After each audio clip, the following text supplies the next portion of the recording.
Greetings, Grosse Pointe South baseball fans, families, friends, former players. Here with the coach. This is Dan Griesbaum Jr. with Dan Griesbaum Sr. Here to talk about the members of the Hall of Fame class, the inaugural Hall of Fame class, which will be inducted on January 25th. Talking about some of the great memories that we have of those players, and would like to talk right now about a very special athlete, Adam Abraham, class of 2005, and it's a lot to unpack here, but what comes to mind first as it comes to Adam Abraham? The first thing, just a very unusual situation with Adam. He was All-State as a sophomore, pitched for us. I mean, he could play anywhere. He could play short. He could play anywhere on the field. But really was tremendous for us as a sophomore pitching. And Adam was also a very, very good elite hockey player and was drafted by Mississauga in the OHL.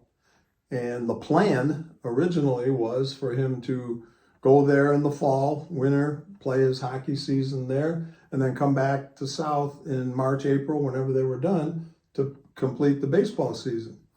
Well, unfortunately, that didn't happen for a number of unknown reasons. Actually, he was rendered ineligible to play any high school sport by the MHSAA after they were persuaded by someone to look into the OHL contract, and they determined that they didn't like some of the language in the OHL contract, and he was a professional, so he couldn't play baseball his junior and senior year. So obviously they were devastated, the Abrahams were, and we were certainly as well.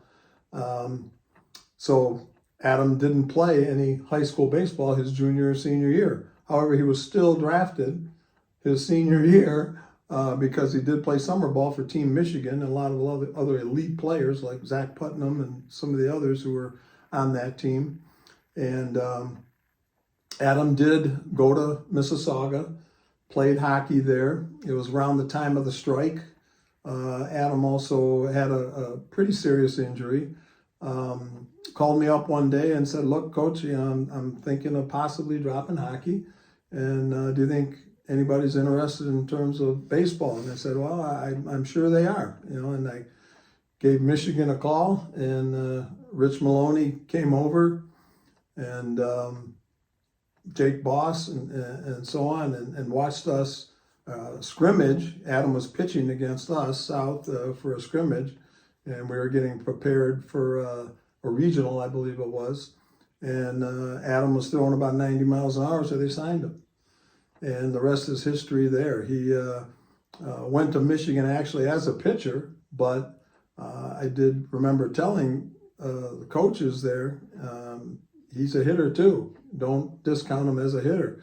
And again, long story short, he ended up starting every single game at third base, and then was drafted in 2008 by the Cleveland Indians. Now the Cleveland Guardians, are they? Yeah. Well, he was drafted by the Indians. Yeah, he was drafted by the Indians. Let's back up that story a little bit, just for historical record and whatnot.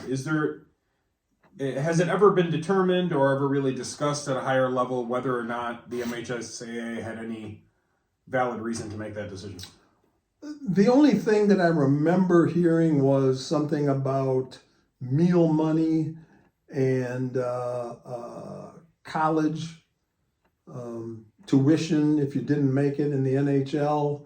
There were a couple of areas there's that compensation. So there's financial compensation for playing professional hockey, but correct. But isn't that even? It's a different sport. So right. Isn't there some gray area there? We thought that there wasn't even any gray area because there was a player from Sterling Heights, I believe, who just did the same thing the year before. I think his name was Frank Rediger, and he had done the same thing the year or two before that, and that's why the Abrahams and we all thought that this was going to be fine. And there's been many situations, it's a little bit different, but many situations where minor league baseball players have played college football and things like that. Not exactly the same situation, but it sure stands to reason that when it's a different sport, there shouldn't have been any objection there. Right. I think the issue, though, however, was that it was, quote unquote, they deemed him professional. It wasn't like playing another college sport or whatever. It was they deemed him being a professional, so that made him ineligible to play his junior and senior year. Well, a very unusual and a very unexpected decision, one that you would expect to possibly derail the program, but as it turned out, his senior year, 2005, that team did all right for themselves. Yeah, they did. Again, Ryan Gunderson and company, Austin McClung, a few of the other guys on that team really stepped up. We got hot at the end. Ryan Gunderson, beginning of the year, we had talked about it. I said, why don't you come from a couple of different slots? I think you'd be, you're 6'3", 6'4", come from the side, come from the top.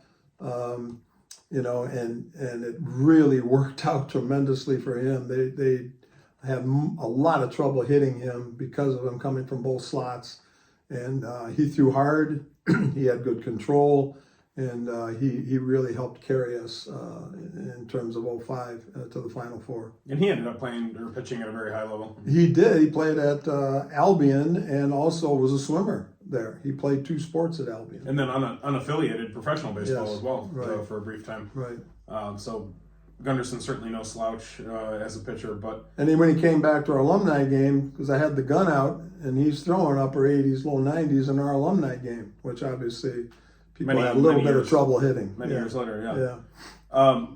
Specifically, as it comes to 2003, obviously we're talking about Adam and the year that he did play for South in 2003, a team that was right on the edge of potentially winning it. What do you remember about that team?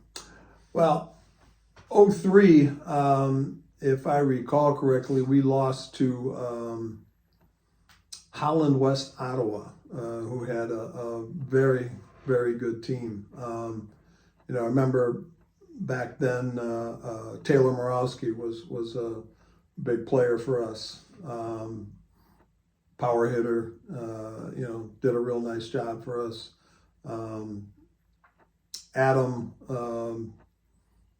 just did a tremendous job in terms of pitching, especially, but also again was another one of our great two-way players. Ben Jensen. Ben was just a great athlete, and I don't know how many people knew this, but Ben was an MVP in football in the league, an MVP in swimming, and MVP in baseball. That's just an incredible accomplishment right there. And that's when I say I like athletes in the South program and I like good all-around athletes. That's about as good of an example there as you can come up with. Certainly some memorable postseason moments that year. First of all, thinking back to the Grosse Pointe North game in districts, always a battle. I think South may be considered a slight favorite going into the game, but as it turned out, a very razor-thin margin, a 1-0 game with Adam Abraham on the hill going all the way as a sophomore. Had he not pitched just an absolutely brilliant game, there's no way we even come out of districts. And then the regional, the thing that is remembered by most if asked about the 2003 regional was what is really remembered as a very high-profile pitching matchup. Adam Abraham against someone by the name of Alex Avila on the mound for De La Salle. De La Salle. He was a sophomore. Alex was a sophomore at De La Salle at the time. Obviously a tremendous athlete, a very poised player as a sophomore. Just a great athlete. And we beat a very good De La Salle team that day. I remember on many occasions having worked with Al Avila, his father, with the Tigers for a bit. Al remembered that game very well. If you ever asked him about it, he said he was always very surprised that he walked into the venue there at Grosse Pointe South and how packed it was, how many people were there for that game. Certainly something I recall in the first inning was, certainly expecting a pitcher's duel, and Charlie McKinnon hit a 3-run homer to right field right out of the gate, and something that probably gave the team the confidence for the rest of the day. Right out of the gate. Remember what he also did? Oh, sure. Against Farmington Harrison. Yes, in the quarterfinal. Yeah, absolutely. Grand slam. We were down. That game was a 6-0, 6-1. We came back in last inning. Bases loaded. and it was a 6-5 score, I believe, and Charlie McEnon just hits a rope to right field, grand slam home run. Yeah, it was a walk-off grand slam. I actually, just speaking for myself, I didn't even realize that it was a grand slam until hours later, because we only needed to run on third base to score, and once we saw it was about 100 feet over the right fielder's head, we stopped watching it. But He hit a bomb. Switch hitter, I believe he was, and left-handed over the right field. also, probably the number 3 pitcher on that Yes, team he as well. was. Yes, he was. But very good team there, and a tough loss to West Ottawa in the semifinal.